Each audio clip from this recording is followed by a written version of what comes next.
मेरे प्यार का रंग जरा देखना, ओए मखना, मखना, ओए मखना, ओए मखना, मेरे प्यार का रंग जरा देखना, ओए मखना, ओए मखना, ओए मखना, मेरे प्यार का रंग जरा देखना, ओए मखना, मखना, ओए मखना, ओए मखना। Thank you very much. चलिए, आज डांस का माहौल बना ही है तो आपको एक और मजेदार परफॉर्मेंस दिखाते हैं। वैसे दिखाने के साथ साथ इस बैले डांसर से मिलवा भी देते हैं। आज हमारे साथ जुड़ी हैं सिराज ईरानी, जिन्होंने अपने टैलेंट का जलवा दिखाया हमें डांस इंडियाज गॉट टैलेंट में, तो भाई सबको हैरान कर दिया। स्वागत है आपका हमारे साथ जुड़ने के लिए सिराज।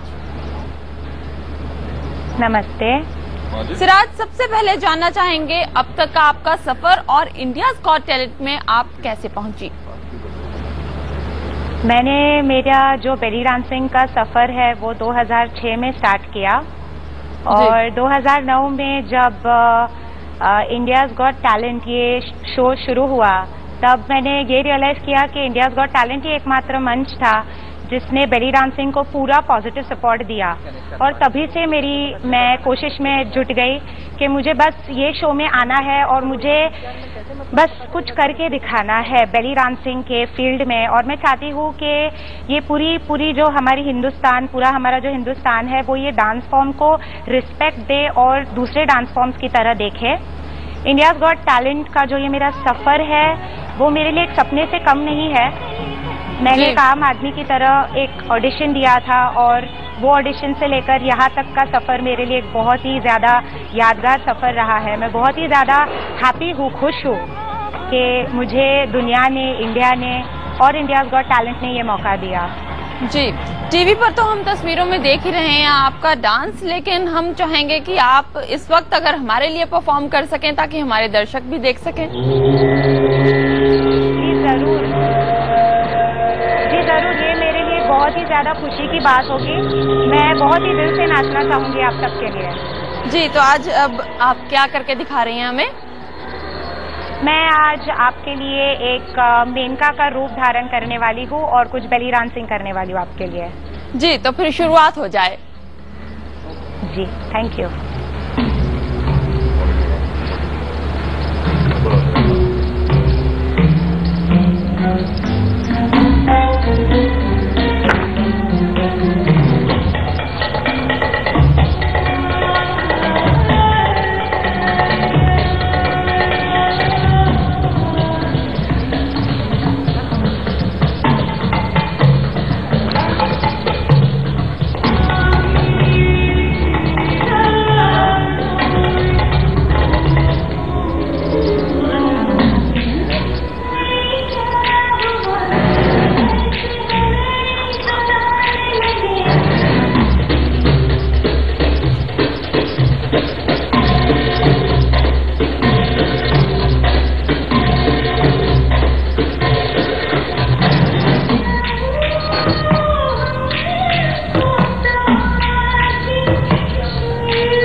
जी सिराज, बहुत अच्छा लगा आपका परफॉर्मेंस। वैसे हमने आपको देखा इंडियाज गॉट टैलेंट में, सोनाक्षी के साथ भी आपने काफी अच्छा डांस किया। क्या कुछ नर्वसनेस फील हो रही थी उस वक्त? नर्वसनेस फील हो रही थी।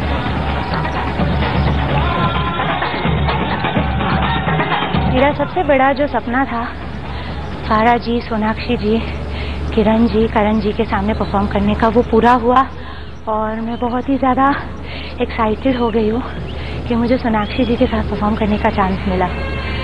जी, बहुत बहुत बड़ा मौका था आपके लिए। वैसे अक्सर ये कहा जाता है कि डांस करने के साथ साथ वजन जरूर कम होता है, लेकिन आपको देखकर ऐसा लगता नहीं है।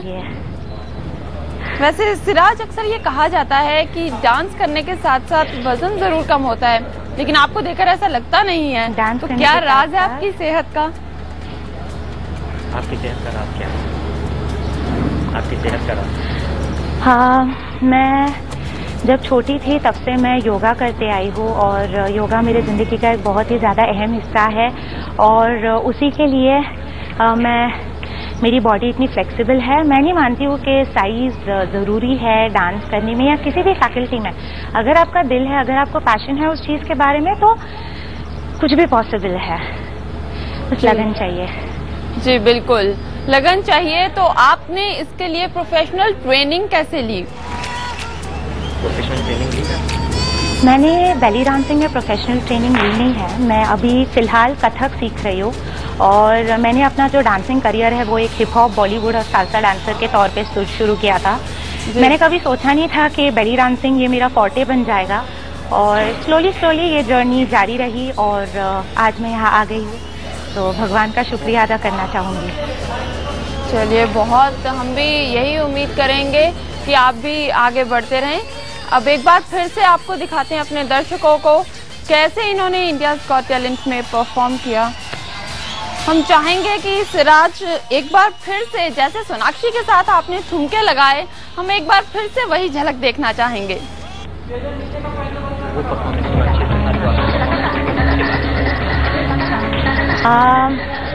जिस तरीके से मैंने सोनाक्षी सिन्हा के साथ और फरा मैम के साथ वो जो पूरा परफॉर्मेंस किया, तो हमने बेसिकली बॉलीवुड सॉन्ग पे इतना ब्यूटीफुल बेली डांसिंग किया और मुझे बहुत ही ज़्यादा एक्साइटमेंट हुई कि फारा मैम और सोनाक्षी जी ने भी मेरे साथ हिप शेक किया, तो काफ़ी एक्साइटिंग था मेरे लिए, ऐसे सपने की तरह था। तो वही डांस का जलवा क्या हम एक बार फिर से देख सकते हैं?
बहुत बढ़िया सिराज, आपको देखकर आई एम श्योर हमारे दर्शक जो हैं वो ये जरूर समझ गए होंगे कि डांस करने के लिए, डांस सीखने के लिए सिर्फ और सिर्फ जज्बा चाहिए, इसके अलावा कुछ भी और जो है वो इंसान खुद ही पा लेता है।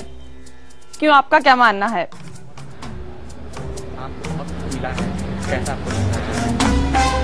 ये मंच ने, मैं कहूँगी, मेरी पूरी जिंदगी बदल के रख दी है। आज मुझे लोग पहचानते हैं तो इस मंच की वजह से। मैं भगवान से इससे ज्यादा कुछ मांग नहीं सकती थी। भगवान ने मुझे मेरे शेयर से ज्यादा ही मुझे दे दिया। धन्यवाद। चलिए, बहुत बहुत शुक्रिया सिराज आपका हमारे साथ जुड़ने के लिए और हमारे दर्शकों को अपना बेहतरीन परफॉर्मेंस दिखाने के लिए।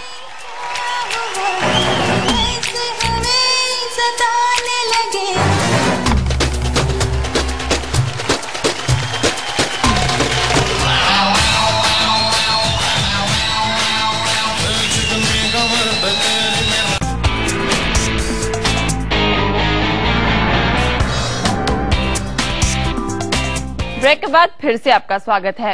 सीरियल ये रिश्ता क्या कहलाता में हमारी अक्षरा बहुत खुश हैं और ये खुशी है उनके पिता के वापस आने की, जिसके लिए घर में रखा गया है हवन। लेकिन यहाँ भी ये हवन रखवाया है अंतरा ने। तो क्या ये नई साजिश की तैयारी है अंतरा की? नैतिक और उसके परिवार के करीब आने की कोई कोशिश है? चलिए जानते हैं। ये नजारा है सिंघानिया निवास का, जहां हमारे अक्षरा और नैतिक अपने पूरे परिवार के साथ मिलकर पूजा पाठ करते नजर आ रहे हैं। हवन कुंड की इसी अग्नि में सारी परेशानियों को भस्म करने और घर में सुख शांति लाने के लिए प्रार्थना कर रहे हैं। लेकिन हर डेली सोप की तरह इस पूजा में छिपा है एक गहरा मकसद, और ये मकसद है अंतरा का। ये यज्ञ मैंने सबको इम्प्रेस करने के लिए आइडिया दिया था कि अक्षरा के पिताजी, जो कि अभी उनको हार्ट अटैक हुआ था, हॉस्पिटल से वापस आ गए हैं, उनकी अच्छी हेल्थ के लिए मैंने सबको आइडिया दिया कि क्यों ना एक यज्ञ रखें, एक हवन रखें। तो इसलिए ये हवन हो रहा है। अच्छा, तो नैतिक के बाद अब आप उनके पूरे परिवार को अपना बनाना चाहती हैं, मगर अंतरा जी ये सब कुछ इतना आसान नहीं है, क्योंकि अब अक्षरा आपके इन इरादों को काफी अच्छी तरीके से जान गई है। मेरे को भी सारी चीजें पता चल गई है और मैं छोटी छोटी प्लानिंग कर रही हूँ। वाह भाई, ये तो बहुत अच्छी खबर सुनाई आपने। लेकिन अक्षरा, नैतिक के साथ साथ अब आपको अपने परिवार वालों को भी बचाना होगा अंतरा के इरादों से, फिर चाहे नैतिक हो या आपका डुग्गू। पर लगता है आपकी सासू माँ को अंतरा का ये प्यार कुछ रास नहीं आया। मैंने तो पूरी कोशिश की थी और बहुत अच्छे से नैतिक के बगल में भी बैठने की कोशिश की हर वक्त, पर वो आंटी जी, मतलब गायत्री जी शायद समझ रही हैं कुछ जो मुझे बार बार हटा देती है नैतिक के पास से। वैसे अगर आपने इतनी सारी प्लानिंग कर ही ली है तो हमारी अक्षरा भी कहाँ हार मानने वालों में से है। उन्होंने भी आपको सही रास्ते पर लाने का पूरा मन बना लिया है। कभी अच्छा सोच रही हूँ and I know that Siddharth loves her, and Siddharth ने ये भी कहा कि वो भटक गई है थोड़ी सी, तो मैं कोशिश करूंगी उसको एहसास दिलाने की कि जो तुम कर रही हो वो गलत है। चलिए अक्षरा, अब तो हम यही चाहेंगे कि आप अंतरा और सिद्धार्थ को दोबारा मिलाने में कामयाब हो जाएं, ताकि नैतिक और उसके परिवार की जिंदगी में सुख शांति बनी रहे। आलोक मिश्रा, मुंबई, IBN 7।